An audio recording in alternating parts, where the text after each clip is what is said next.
boye na baye boponi GCAM télévision pour partager basango ya République démocratique du Congo na tombeli bino penda boye malamu na kati ya émission Debout Congolais. Merci na bino pour na confiance.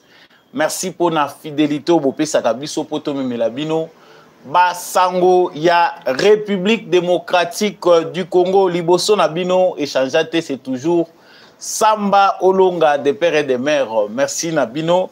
Si vous avez déjà en direct, Oyo, veuillez déjà partager les lives, Kabola live, Oyo na voisin. Soyez de plus en plus nombreux à commenter.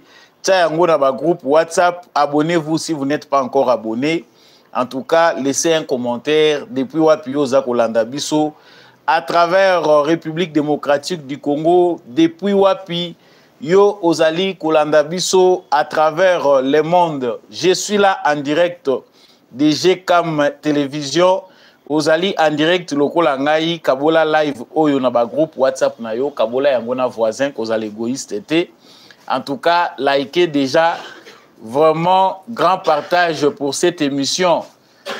Voilà, bienvenue sur GCAM télévision à la une de notre actualité. En tout cas, on parle trop de Mwanga Chouchou, qu'il serait porté disparu. Naba évadé, topé na makambo eleka ki na prison centrale ya Makala, Mwanga Chouchou serait introuvable. Où se trouve la vérité, en tout cas na chaîne Oyo. Toyebi ke biso tozaka na devoir ya koyebisa bino bo solo topé vérité, boko découvrir en pe kaka na kati ya émission na bino.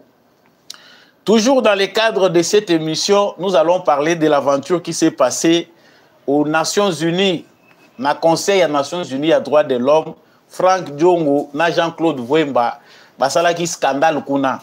Et logo nini etindaki bango basala ndenge wana, ezali penda nini koyi komema Congolais à solo a posé acte le lenge oyo bango ba posaki. Qu'est-ce qui se cache derrière cet acte oyo ezali posé? Pour panzela bino penda nteke boyeba vérité oyo eza caché na sima ya bino. Nous parlerons aussi dans cette émission de la reprise des affrontements. Les affrontements ont repris depuis hier dimanche entre l'armée loyaliste FARDC et les terroristes M23 de l'armée rwandaise à Nyamitaba.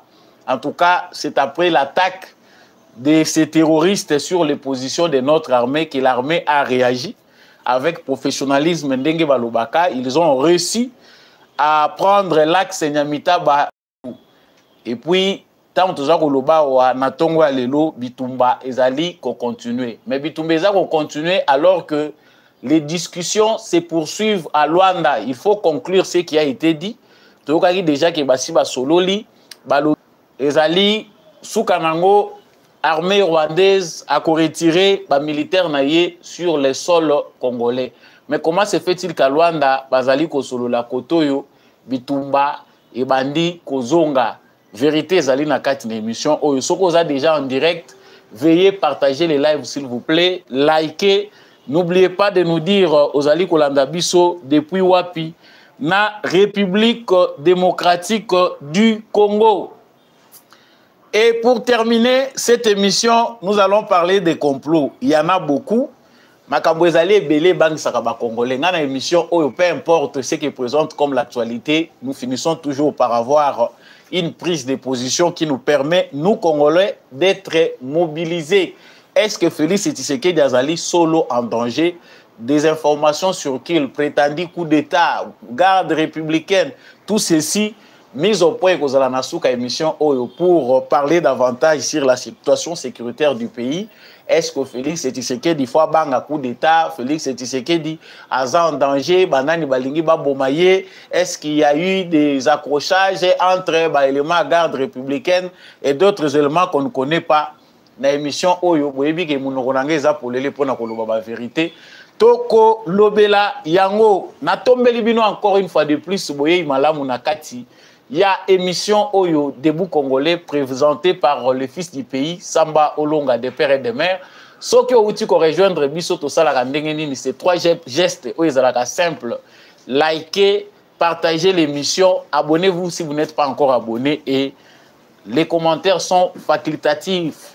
Ce que vous allez prêt à reçoit la biso commentaire et biso zolanda biso depuis Wapi. Et n'oubliez pas que justice ya Nzambe irataka te. Bato mosusu babandaki nange émission bakantike na bosanaka te wana eza rituel ya émission. Yambo ebanda na korapelaka yo kaka ke justice ya Nzambe ezalaka. Soki yo kosalaka mabe na nkuku okanisi ke miso ya bato eza komona yo te. To pe okosala ngo na mpwasa na nko olobi ke yo nde yanke. Yuma na yanke kaka. Nzambe azalaka. Salaka kaka malamu nango biso nyonso tofutaka. Pona mabe tope malamu oyo biso tosalaka. Nazongi sikawa na actualité na biso ndenge na oti kolobelango na sommaire. Ba information ezali ko circuler mingi. Je suis parmi ceux qui étaient obligés de répondre na ba question ya bandeko baza kotuna biso. Na yambi ba appel ya bato ebele kotuna ngai yo zo kolobelango te Mwagashushu EU. Boza komona te ke mboka ezoko kende mabe, comment Mwagashushu peut fuir la prison? Est-ce que Tshisekedi sera en sécurité na lolenge ya boye oyo boza ko gérer ba prisonniers dangereux? L'information d'abord ezali que c'est faux. Bato baza ko publier que information que Mwagashushu a kimi prison, baza ko pe sa fausse information. Mwagashushu n'a jamais fui la prison. Mwagashushu aza na prison ya Ndolo. Ba avocat na ye, équipe na ye, bazalaki kosenga transfert na ye na prison ya Makala. Ki akende kuna po baluka ba condition nini ya malamu bakotya ye, lokola aza na mwa kantuku bianza. Baboya ki nanu esalamite, il est toujours à la prison de Ndolo. Mais d'où vient cette information qui consiste à dire que moni baboka ki prison Mwagashushu Akimi awa toza kolobaza lisusu te déjà bakimi si à Koti Rwanda. Ngai na zakananga munoko polele. Dans les réseaux sociaux, il y a ceux qui sont spécialisés dans les inventions. On peut inventer du n'importe quoi pour le buzz, on peut inventer des informations. Mais ba invention na biso pe ko kozala nuisible pour la sécurité en mboka. Ba invention na biso pe et affectaka opinion publique na biso. Si aujourd'hui les Congolais dans le 21e siècle, tozali parmi le peuple le plus manipulé du monde, c'est parce que culture na biso et information ezali malamuté. Écoutani lelo na ba réseaux sociaux ndenge ezali ko répandre ba information sans vérification ni quoi. En tout cas, ce qu'on a préparé à l'ère des réseaux sociaux, on va consommer kaka biloko kwa kopola. Ce qu'on consommer ya malamu, c'est que betani na libaku malamu. Ya bato yo bazali na souci. Pour na Congo, il faut kaka mwandambu ya patriotisme pour que quelqu'un arrive à vous donner l'information vraie. Soto longoli yango et comme commerce, soto longoli yango et comme manipulation. Et au moment où nous parlons, parce que ce qui est triste, c'est que le gouvernement congolais attend beaucoup de temps pour na kopé sakabatu vérité sur les kambo oyo ezali ko circuler ezali fausse rumeur, mais au moins pour na biso gouvernement na biso atikaka na ye asa yebi na ye ke Tshisekedi Félix azana ba communicateur robot oyo bakosala musala wana ofele, c'est-à-dire ba potana na bango e inde la bango kuna biso tokolobaka ka soki Patrick Muya ya ye asali point de presse hebdomadaire soki pe journaliste atuni mutuna te, il s'en passe. À l'ère des réseaux sociaux, ce qui gouvernement a kokanisa que ce qui se passe dans les réseaux sociaux, ezali ya ba influenceurs na banani za kosuke la kuna, c'est dangereux pour le pays, to kobanda kozala kaka manipuler. Mwagashushu en prison, déjà informe qu'il est à l'extérieur. Et cela pousse certains même à dramatiser. Balobi abimaki coup d'état lingue salema basali boy mutoyo azane na capacité d'analyse te. Il se sent en insécurité. Mutoyo biso ba mususu bandeko bazali en ligne bolandaka de temps en temps. Boyebi que te ceux qui na landi kingandi na ko information bien malgré pas ko saka na hier moko mais ceux qui na landi na ko information eza logique. Vous savez avoir des repères. Mais ça na batu mususu bazana temps wana te akolandelaka qui a fait quoi, comment ça s'est passé. Batu belé baza penda na temps wana te. Ça, c'est une interpellation à notre gouvernement. Batu Oyo, Baluka qui va s'évader. Ce qui s'est passé à Makala, loin de ce qu'on interprète, au coup d'état, préparer qui coup contre Mokonzi. C'est un grand sabotage venant de l'administrateur, de la politique. Oh, ba tireur de ficelle, il faut créer chaos. Ils doivent travailler avec les structures, bateau bazana prison, militaire et ceci, pour créer kuna bangoana. Certains dossiers, le ministre de la justice a la prétention à la mingi. Le ministre de la justice a la mingi, dossier wana, il faut sango. Comme ça, et permettre bango qui va la manœuvre na bango. Des dispositions sont prises par le gouvernement pour permettre à ce que Bamakambouana et ça le malissou sous le lingue wanati. Moi, je crois à mon niveau que na répondre na likambouana bato bazali na tembe. Ils peuvent se diriger parce que ce qu'on lingi pose à la chercheur ils ont aller à la prison centrale d'Indolo, demander à l'administrateur de cette prison là, Moutaza ko gérer prison wana, c'est un Congolais. Il sait orienter les gens pour na ba information eza ya solo ndenge biso pe tutuni. Mutuana aza évadé, aza na Rwanda te, il est au Congo. Comme d'autres Rwandais qui sont arrêtés, qui se retrouvent dans nos prisons, bazali awa. Sango yami bale. Toko lobela na kati actualité na biso ya lelo, ezali vidéo oyo tolandaki weekend oyo mobimba. Weekend oyo tolandaki théâtre où il est à Genève. Moi j'appelle ça comme ça, pour ceux qui ont des tendances différentes, mais ça paraît un peu comme du théâtre. Tout le monde dit mikolo, vient à biso moko ya mikolo. Mususu pa bandaye ko lata munyere lokola ngabwe na ebité soki abwaka ngo to pe asala ndeni. Mais ils étaient tous un peu comme ça. Ba viewana na Genève ezali Franck Diongo na Jean-Claude Mvwemba bake ko assister na conseil ya droit de l'homme na Nations Unies. Basali scandale parce que baye ko interrompre o ezali ko leka na kati auditoire. Balobi gouvernement congolais azali ko se moquer na ba congolais. Les Congolais ne méritent pas bakosa bango. Il y a eu un génocide. Le gouvernement de Kinshasa est sanguinaire, ce sont des génocidaires. Il y a eu plus de 1000 morts. Et personne n'en parle. Le gouvernement ne veut pas parler des responsabilités. Bisonyonso to kamwe. Parce qu'au premier regard, na yebite Congolais ni na sendignagité. Pour ce qui s'est passé à Makala, nous tous dans l'ensemble étant Congolais, ceux qui ont été choqués, c'est que en tout cas, outre votre tendance, vous allez moutumoko, vous allez la sensibilité. Mais ce qui est connu, c'est que l'événement où les cas qui na Makala, na prison centrale à Makala, et pour ça qu'ils bisognon surtout la vérité. Qu'est-ce qui s'est réellement passé? Banani basali pour que ba mort les belé. C'est après ndenge balobaka que lokuta et ya un ascenseur vérité et ya ka l'escalier malembe komi. Les visages que nous avons vus à bateau Bakoufaki par balle ont été remplacés par les visages, les images, pardon. Il y a bateau automonaki bazako koufa par étouffement na bousculade. Bateau ba s'étouffer, bango moko ba s'entretuer na bousculade na bango na étouffement ba koufi. Les gouvernements congolais, ce n'est pas comme à l'époque il y a Kabila Otokutaki. Bazali, basali, ba fausse commune, batouazia ko découvrir que na Maluku il y a des fausses communes, bazako bimisa bibembe ya batu na Basaki, c'est à Kinshasa. Mais à l'ère ya Félix Tshisekedi, tout était clair, sauf la communication désordonnée du vice-ministre de la Justice. Oyo ayaki ko réveiller choléra ba mususu tango alobi que il y a eu 2 morts. Mais après, le gouvernement congolais a fait les lourds. Pas que les Congolais qui sont observateurs ou témoins, toute la communauté internationale, observatoire et droit de l'homme, bazali kolandela. 1000 morts pour na bateau, bazali ko pesa chiffre wana 1000 morts, c'est que bayebi Kinshasa ndenge zali lakate.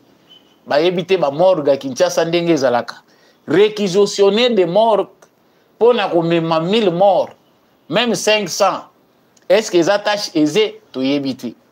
Mais Franck Diongo na Jean-Claude Mvwemba bakei ko sala concrètement nini na Nations Unies. parce que le lobby régime a déjà un régime génocidaire. On ne peut pas laisser un tel régime face à un peuple bazaba sanguinaire. Massacre baza ko sala ya population civile les a ko mérité que tout tika ngondenge wana. Il faut sauver le peuple congolais. Tant que nous discuter na bande ko belé toujours ko lobela makambo parce que tu échange kango makambo Congo eza passe. En passant, j'ai dit na ministre de la justice et ministre ya jeunesse à l'obito pesa Congo chance à travailler makasi pour image oyo bandoki ya Congo balingi ba pesa ya Congo eza image moko ya mboka moko sans espoir bato belé ba bandaka ko continuer ko kima mutu azwi mbongo moki akoko investir chez ye makimi à se retrouver libanda. Franck Diongo et Jean-Claude Vwemba étaient ici au Congo bazaki na kati yao. Tout allait bien lorsqu'ils étaient quelque part. Franck Diongo, lui, quand il avait quitté la prison à Mounina Numupepalibanda Kitoko, il était bien avec Félix Tshisekedi. Là, tout allait bien. Sauf qu'au moment où Franck Diongo a moni qu'il n'a pas gain de cause. Et là, il y a un prêt à Tshisekedi. Pression à Zako Chapo va payer sa poste à moni qui est Kosimba Lissou-Souté. Franck Diongo s'est transformé en opposant. A commis opposant à Félix Tshisekedi. Jean-Claude Vwemba également, koto yo président de l'Assemblée provinciale, tango Monique ba bousculer yé, na ba député ba ndekone ba Monique aza improductif. Tango kaka a perdre position wana a Monique pona yé que le Congo est commis passi. Congo ezotambola lisusu malamu te. Deux fois, nous allons prêter attention na bato baza koloba biloko boye ceux qui toyebi bango malamu te. Ça, ce sont des produits finis qui cherchent des spectacles. Pour na kolekisela nango ba Congolais tant. Nous en parlons parce que les ba Congolais naïfs qui peuvent prêter oreille na ba discours ya modèle wana. Félix Tshisekedi soka azalaki penda ya solo dictateur ngana kanisi ke libanda ya Congo. Ba ngai bazalaka ka ba Franck Diongo te ba Jean-Jacques Mambé les autres. Elingaki etonda. Mais le rôle basi ba comprendre le point faible na ye c'est l'amour qu'il a. Te totika bato basangana. Toza la clément vis-à-vis na bango. Pour tout unité à la réconciliation ezala bato musuba boni yango ekomi pona bango fond ya commerce ça dit na Congo lokola Tshisekedi azana mutema ya Kabila te ya Mobutu te ya kesoko sukisi ye mutema bakoki ko boma yo tout nous est permis. On invente un exil forcé pour Moutouatindi Franck Diongo exil toujours yeba. Si Tshisekedi avait besoin de tuer Franck Diongo, il était en prison, on allait toujours se baser sur les Tchaïna Makala. Mais tout le monde a dit maman bimiao. Parce que là, on se demande, on se pose la question. Tant que Franck Diongo a sala makambazo sala la maman, la famille, toujours le monde a bangoté. Mais lorsqu'il y a un problème qui se passe, ceux qui m'a kangi moutou à se retrouver dans ma boko ya justice et comme il y a ma famille, tout régler en famille. Cette histoire qui handicape la justice congolaise et communauté, nous solo la kina maman Marthe, tu genda qui pas maman kuna, ezali kambwande kwa bundaki tango mulaina papa, te, à cause de la bundaki tango mulaina papa, mais virus n'est à kati ezo nyokola. Aujourd'hui, maintenant, le complot vise à quoi? À saboter les actions de Tshisekedi à niveau international. Ils ont un réseau. Kagame a un réseau. Oyoki na munoko Jean-Claude Vwemba, Kagame ezoko longwate. Oyoki na munoko ya Franck Diongo, eza Kagame. Est-ce que Kagame muto asali Tshisekedi boy? Est-ce que muto asali boy? Tu peux ça qui information qu'il y a un réseau de Congolais qui sont payés par les services de renseignement rwandais pour déstabiliser Tshisekedi à l'extérieur. Bakobimela awa par la grande porte que bazako bima bake ko sala na batour na bamboka bapaya mais njoka bakei ko participer na musala bazako sala. Franck Diongo, Jean-Claude Vwemba, les journalistes qui parlent beaucoup à quoi ya maladi ya ndeke wana. Ozui Jean-Jacques Mamba, on en passe les Bob Kabamba. Oya zalaka ceux qui analystes, ceux qui à TV5, ceux qui à banane. Il y a un vaste réseau, il y a ba Rwandais, à s'associer na ba Congolais. Comment déstabiliser Tshisekedi à l'international. Et ce qui est pire dans le moment où c'est qu'à l'interne, des gens travaillent aussi pour créer des chaos. C'est-à-dire qu'on crée bisika ba massacre Salema pour bala tsangona muto Tshisekedi baloba voilà, c'est un régime criminel. Balobaka qui veut noyer son chien l'accuse de rage. Lokola to moni ke Tshisekedi côté wana simbi so touche. Nous n'avons pas d'argument pour mener une opposition claire. à l'intérieur du pays. Pour Awana Congo, ce que Franck Diongo fait na Jean-Claude Vemba, c'est l'échec d'une opposition fiable. Ce qui opposition pendant à solo ezalaki animé par des gens qui ont l'amour du pays, il serait au pays sans problème. Pe bolingwambo et pour Sakamutamona clair. Si Etienne Tshisekedi est devenu grand, à Koufi populaire, Congolais Bazo Lingaye, il était constant dans son combat. Azalaki très franc, à Tamboli tout droit. Mais Lelo Oyo, échec, il y a opposition. Le rôle de Tshisekedi, Azali Penda Kotambola na respect na ye ya kubanga, personne humaine, respect à droit de l'homme, et salut que ba opposé Bele Bazanga Moussala. Ayebi ke nako kolobalanga banda tongo tipo quoi, yango te muteko ningisa Tshisekedi, aza peine intention ko bomaka batute, il faut tout créer ango. Ceux qui sont en train de le faire, tout le monde a qui teste awat. Ba Fayoulou, ba Sali, ba Marcha, ba Mekina, ba Moïse, Katou. La police qui a voulu nous tuer, ils ont voulu même inventer des histoires pour nous la opinion internationale que nous sommes face à un criminel zéro. L'échec de l'opposition congolaise pousse Paul Kagame à créer des Congolais ou bien à s'associer à des Congolais de mauvaise qualité. Awa Toza Koloba, Awa, Franck Diongo, Jean-Claude Vemba viennent de démontrer qu'ils sont des Congolais de mauvaise qualité. Ce qui a solo, ba élite, ba koiko élire bango na élection. Pour les élites, non seulement les députés et autres, ceux qui ba élite, ba ponaka bango na mboka. Je ne pense pas que Franck Diongo na Jean-Claude Vemba tulungato pona bango.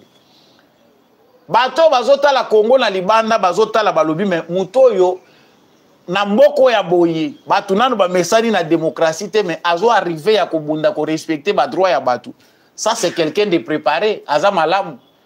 Mais les Congolais qui y sont pensent que lorsqu'ils ne sont pas aux affaires, ils doivent trouver un moyen pour accuser leur pays. Chers Congolais, cette affaire est grave et ça a nécessité que bisonyo so ba Congolais to tilemela likambo. Nous voulons le développement. Biso tolingi ke Tshisekedi asala malamu mboke avancé, va améliorer qualité à gouvernance. Mais il y a des Congolais, des faibles parmi nous, qui ont l'intention d'être achetés, bakendaka kuluka mbongo libanda ya mboka en détruisant l'image du pays. Mboko eza détruit sur le plan diplomatique, on ne parlait plus Congo. Grâce à Félix Tshisekedi, diplomatie à Félix Tshisekedi nde salige, lelo oyo mokili mobimbezo lobela Congo. Lelo oyo affaire ya Est ya Congo ezali devenu une affaire mondiale. Tout ce qui se faisait en secret est lelo connu dans le monde entier. On sait que c'est Tshisekedi qui l'a fait. Muto abimisi ango polele boeza Tshisekedi. Mais le frère de Tshisekedi se retrouve dans le même pays. Oh, Tshisekedi a keko déboulonné système oyo Bakagame na Bakabila Bachaki pour étouffer l'image du pays. Les Congolais y retournent pour aller combattre Tshisekedi. Baza ko combattre Tshisekedi te bazo combattre nde biso ba Congolais. Si nous suivons ce discours-là, réfléchissons 2-3 fois pour comprendre que tant que vous kende sous lobby na ba élection, bo pona ba Congolais à seconde qualité ti. Moi je comprends pourquoi Jean-Jacques Mamba a échoué aux élections, pourquoi Jean-Claude Vemba a échoué, pourquoi Franck Diongo a échoué aux élections. Nzamba la la kate, il n'y a pas d'hasard. Ma prière pe batumusu baza ko salaka awa yozo mona il fallait ki batika yeba pesa ta poste eza na bato baza ko mériter te to pesa bango ba poste même na ba bureau ya quartier même na ba venu soki ba yeto longoli bango yango tozo yebisa papa Félix Tshisekedi zwa longola carotte tsango mupanzi to yebi ki carotte na yo eza pona réconciliation unité bato ba panzana te to za la bomoko mais soki o memi biso kaka na rythme oyo vous allez quitter le pouvoir et nous laisser encore avec ces dinosaures. Bato yo bazo luka babo ma constat mutamba oyo soko tiki bango na politique, en tout cas quelque part vous avez échoué à votre mission. Faites aussi de votre mieux, pesez de votre poids.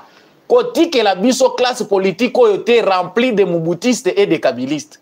C'est une responsabilité partagée. Certains Congolais pensent que tout ezaka ndenge tozoko akile tulobi Tshisekedi ne nomme pas, ne fait pas ceci. Tshisekedi azo finir ko nommer bango parce que dans leur région vous faites des rois. Soki bato yo na ba région na bango bino bobwaki si bango bolobi que vous avez détruit le pays pendant longtemps tolingi bino le sous-souté, ils n'ont pas de soubassement. Mais quand on voit de vieux oyo ba travailler na ba pouvoir oignon sur les kiawa bazoya ko continuer ko manipuler batu na ba province, na ba territoire. Moi je suis ressortissant de là-bas, je suis ressortissant d'ici, tu sais que de tout le pays. Bo pesi bango temps na chance. Faut tes alliés à binomoko. Que les Congolais qui comprennent sachent que nous sommes en guerre. Félix Tshisekedi dit bango baza ko luka ko déstabiliser, c'est le Congo qu'ils veulent déstabiliser. Je y reviendrai na point ya suka pona ko lobela makambo etali Félix Tshisekedi. Chapitre oyo musuzu toza ko kota awa. Vous qui êtes en direct, chers téléspectateurs, partagez les lives et surtout n'oubliez pas de liker. Bo liker, bo partager live topé actualité na bino. Les affrontements ont repris ce dimanche entre l'armée loyaliste FARDC na ba terroriste et M23. Toyoka ki ango kala que armée congolaise na ba terroriste et armée rwandaise M23 bitumbezalaki lisusu te. Tomekaki lokola komesana nango ndenge wana ba militaire na biso bakomaki lokola teme bakomaki na bango ya Nations Unies. Pour les Nations Unies, bazalaka stationné balobi toza wana pour la paix. Bazo yengaka bazo mata bazo zonga na minduki, mais à la fin du mois, baza na très bon salaire. C'est possible d'être militaire des Nations Unies et de vivre paix au salaire à 5 ans au beta kata lisacité, mais oza militaire pour la paix. Oza missionnaire pour na ko rétablir paix pour défendre la population. Koto population zokufa koto yo ba militaire ya ONU bazali na bango ko botaka tala bana nombre bango batikeli biswa. Donc nous sommes victimes totikala ko bokola na bana oyo bango batikeli biso, nous sommes victimes na nyonso, il pille les minéraux, il part, il nous laisse des enfants. Vous m'excuserez les termes, on a encore des enfants bâtards qui ne savent pas leurs parents. Ah ba mususu ba contingent mususu ke yawa.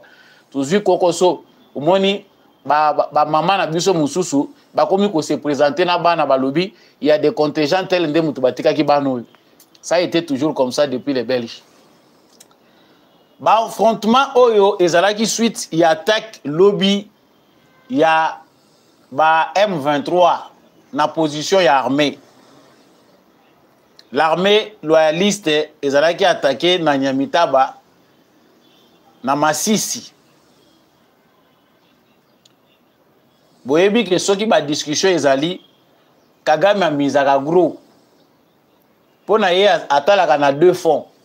Biso pe conseil toyebisaki na gouvernement na biso ezalaka que tango tozo bunda boye côté diplomatie to moni que to marqué yebu to créer déjà équilibre. Équilibre et force sur terrain de sorte que bi oyo to marqué wana à l'extérieur baya ko chabiso te à l'intérieur. Ezaki conseil to bande ko pesa. Mais pendant que les événements vont très rapidement, basi balobi que Kagame aza d'accord pour na ko retirer ba militaire na ye. Facture ya guerre ezalaka kilo pour un petit pays comme le Rwanda, sans la complicité des États-Unis, de l'Europe, tout moniter le lengenini au Rwanda a koki ko résister na guerre face au Congo. Donc il faut envelopper yaka ye le rôle aza bouc émissaire na bango aza porte ya pillage na bango basalaka. Il faut ba renforcer kaye. Mais plus les taux montent, plus la mobilisation monte du côté congolais, Tshisekedi a démystifié bango, plus enveloppe oyo bazaye kotine de la Kagame, ils ont diminué. Tout ça côté le melaka ba source na ye approvisionnement, c'est ce qui fait que mais ba conclure na ba service à renseignement. Ba conclure éthiquement ba ministre des affaires étrangères ba kende pona ko poser oyo déjà basi ba solo laki. Au même moment, Kagame a cherché à faire comprendre les terroristes qui ont utilisé que ceux qui bino bolembisi maboko, sachez que vous avez ici kaboko kendete. Tomoni 2 semaines au nyonso M23 a tia pression, balobi que bango pe bazako luka Tshisekedi a offrir bango porte ya dialogue. Ba mususu bake ko luka tina sasu. Ba mususu bakei ko bazolela pas président Angola balingi qu'il y ait lisolo pour s'occuper porte ya kokote là ezate Tshisekedi pe na ngambu na ye soki Serge Chibangu musala esilaki awa toyebi te soki ezali demo ya kokutanaka excès ya kokutanaka na ba Rwandais esanisaka makanisi toyebi te. Lui qu'on envoyait souvent à commis na ba dernier jour na ye, il pense que lui ndé muta commis très intelligent. Ba koti sa ba M23 na négociation. Ça c'est ce que Tshisekedi ne veut pas entendre d'une oreille. Alingi koyo kangoti. Ndé affaire oyo place telemeli yango wana. Comme Kagame sait que engagement oyo baza kozwa na Luanda eza engagement moko sans retour. Et que ezali obligatoire que les militaires na yeba bima sur le sol congolais, il doit créer un événement pour retarder la situation. Non, moni batakaki, babitumbeza en cours, ezanga ité tout ça. Papa yo bimisa nde ba militaire na yo. Ba oyo batikali sur terrain. Congo yemoka aussi la nana bango.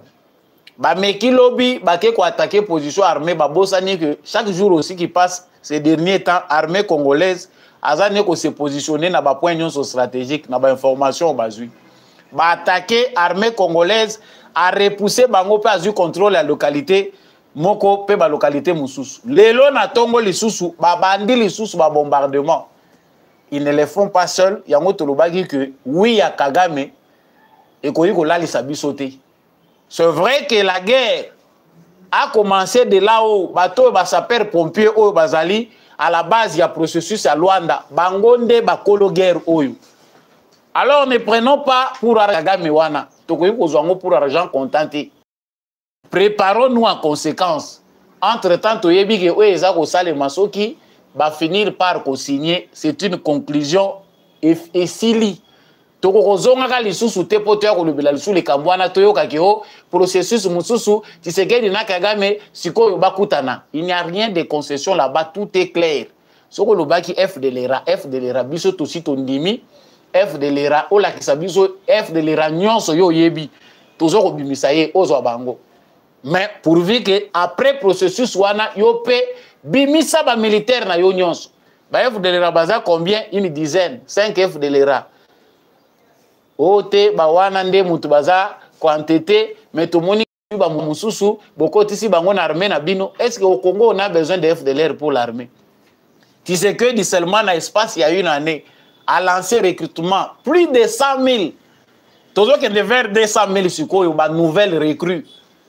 Il y a armée congolaise. Est-ce que pour ça on a besoin de FDLR? Baza ba brave ya ndenge nini oyo gouvernement congolais kozana bango besoin pour acha bango na kati ya armée. Le Congo compte aujourd'hui plus de 100 millions d'habitants. Le Rwanda a soki na 13 millions, soki pe 12 millions, tozo koyeba pe concrètement. Kinshasa yango moko eleki Rwanda na ba habitants. Est-ce que nous avons besoin de FDLR pour renforcer notre armée? C'est clair que eza alibi moko pour faire perdre le temps. Donc les affrontements qui ont repris hier, les lo lisusu affrontement wana ebandi lisusu. Kagame a toujours marché avec un plan de sabotage. Soka sa yebi que ekokokisa mabongo pression ezali akobomba agenda na ye mususu na sima.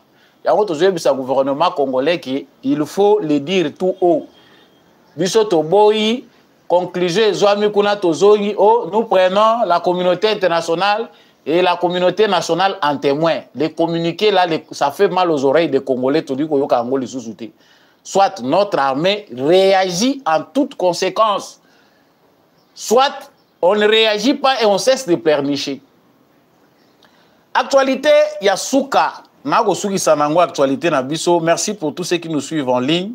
En tout cas, mettez vos likes sur l'actualité, likez et surtout partagez. Félix Tshisekedi serait en danger selon certains. Naïs pe sambolonga na mona makambu. Ezakaka yo zolobela ba sujet mususu te président en danger, bolobaka président kozala en danger combien de fois? Depuis le jour où Félix Tshisekedi a accédé au pouvoir, a accepté de prêter serment comme président de la République, Andimaki danger, il a signé vraiment sa mort. Okoye kondimate pona mboka lokola Congo okomi président avec la volonté de vouloir changer les choses et que omona liwana misute et koleka yo mbalebele Et surtout, ce qu'on a la volonté pendant politique et Makaboué changer. En tout cas, Congo, les pays moko, ce qu'on est président de la République et qu'on s'allie c'est qui pour les cailloux, c'est facile. Même les Congolais, parce qu'ils sont déjà habitués à ça. Plusieurs informations sur qu'il des complots, gardes républicaines, pour les gens biloko mususu, ya repanzana ngoka batumakila. Vous qui aimez Tshisekedi du temps, priez pour lui. Lui aussi a le devoir de rester droit avec son Dieu. Il a accédé au pouvoir comme par miracle. Hein? Comme par miracle, mais c'est un miracle. Parce qu'il n'avait pas le soutien du monde entier. Événement, même ça, c'est un miracle. L'accession de Félix Tshisekedi au pouvoir. Félix Tshisekedi, il dirige, il peut prendre des décisions seul. C'est aussi un miracle. Et ça qui facilité FCC cash. Faut qu'on y ait côté de outil trajectoire, virage ndenge makasi. Mais dans stade to komi to lobaki ango déjà depuis longtemps qu'il sera combattu même chez lui à la maison. Même sa propre famille bako comme ennemi à Tshisekedi. Ba mususu sachant ba mususu ne le sachant pas bako comme ba ennemi na ye. Au moment où nous parlons des complots et commis et belés partout dans la frontière. Baloba boya Congo Brazzaville, baloba wezo sale manangola, baloba ba Rwandais bazaboy, baloba na garde républicaine, moko biso mo ba congolais tozo ngampe na no bato. Yo pesi muto information oyebisi olongola bato na minute na journée moko balongola 30 personnes, 20 personnes ata yo moko. Complot na garde républicaine, complot na Sassou ata yo moko bolingi muto ndenge wana vivre ndenge ni. Tshisekedi n'est pas en danger. Il sera en danger lorsqu'il va s'éloigner avec son Dieu. Ça ne regarde que lui-même. Si Félix Tshisekedi reste droit avec son Dieu, aucun mal ne va lui arriver. Ma prophétie peut l'équipe c'est ça pour attention. Vous qui priez, quand vous priez là, ça suffit. Mettez foi à vos prières. C'est le seul président en Afrique, le premier. Oyo azako convoquer peuple mobimba atie bango na kati stade alobi na mboko oyo nga en tant que mokonzi na sengi obolimbisi pona mabeto sala na mboko oyo to komisaki bakonzi banzambe mais na tie yo mboka oyo yo kambango yo nzambe. Qui a fait ça en Afrique? Nanya sa salango. Mais vous perdez votre foi pour rien, chers téléspectateurs, en tout cas pour ceux qui croient, chrétiens ou musulmans. Si vous croyez réellement en Dieu, cessez de vous agiter. Tshisekedi aza mutu nzambe espoir. Erreur ezana ba congolais ba fabrika ka mutu bolingi ko komisa mutu nzambe. Bokomi siko bokomi na point oyo bomoni limite na ye en tant qu'humain bokomi ko s'inquiéter. Yoko cha mutu nzambe te Tshisekedi n'est qu'un passager, il va faire sa part. Lobi nani ayebi qui sait? Nani akozala président ya Congo avec précision, qui le sait? Chers Congolais, je n'ai pas beaucoup de détails à vous donner là-dessus. Bande kwebele oyo bazali kotindela ngai ba information bozali ko se plaindre mingi sur la sécurité du président. Le président a protégé, mais priez pour lui. Les complots sont multiples que oko se concentrer sur ba complot wana nyonso. Soko ozana 50 ennemis ata yo moko obando vendre la bango nyonso banda tongo tu finiras par ne rien faire. Fais ce qui est ta mission. Soko ozaka juste oza droit, oza missionnaire, mission na yo ko s'accomplir. So yo moko ndo koti na distraction hein eloko toko ko senga na président na biso eloko yo bato yo boza makasi na prière lokola ngai parce que je suis aussi intercesseur pour le Congo, pas seulement pour Tshisekedi. Eloko yo munene biso toko yiko sala c'est de les conseiller. Il peut changer certaines choses na façon na ye ya kosala. Trop bon, trop guyon de balobaka na français, bola mwele kate changer batu mususu wana luka ndenge nini ukokipe ko éviter batu mususu. Il le fait déjà si bien. Batu nyonso babandaki na Tshisekedi na 5 ans uite ko leka. Botanga nombre batu boni a Longoli. C'est parce que les Congolais ne comprennent pas. Tu peux être très intelligent, na savoir faire na yo auprès à président, mais la vision c'est celle du président. Les décideurs c'est lui. So yo za conseiller komi komi benga tout puissant kingandi. Mais c'est grave.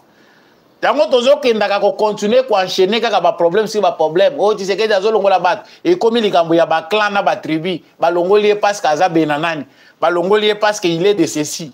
Comprenons les choses. Tango achaki est conseiller na ye, ayaki ko tuna bino benanani ki na chaye conseiller. C'est nous qui rendons les choses compliquées, chers Congolais. Tshisekedi n'est pas en danger. prions beaucoup pour les pays, prions aussi pour lui. Nous verrons que la plus grande responsabilité nous incombe. Nous Congolais, nous avons beaucoup de choses à changer, Congolais.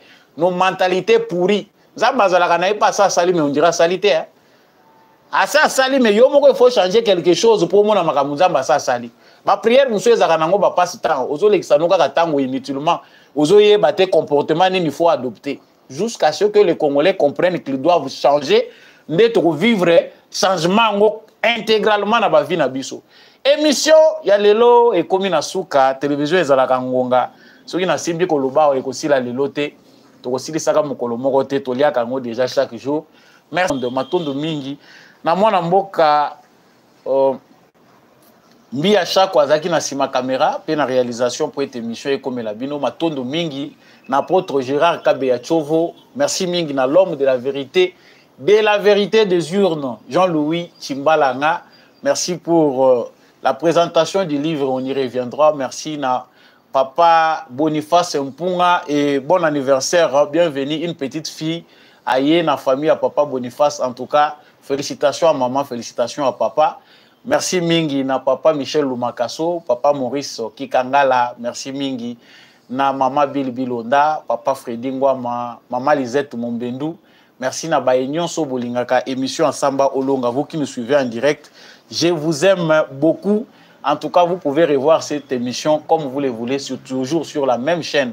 Likez, partagez les lives, on reste ensemble. C'est dans l'unité et dans l'amour que nous allons reconstruire notre très cher beau pays. On se dit au revoir. On se retrouve aussi prochainement.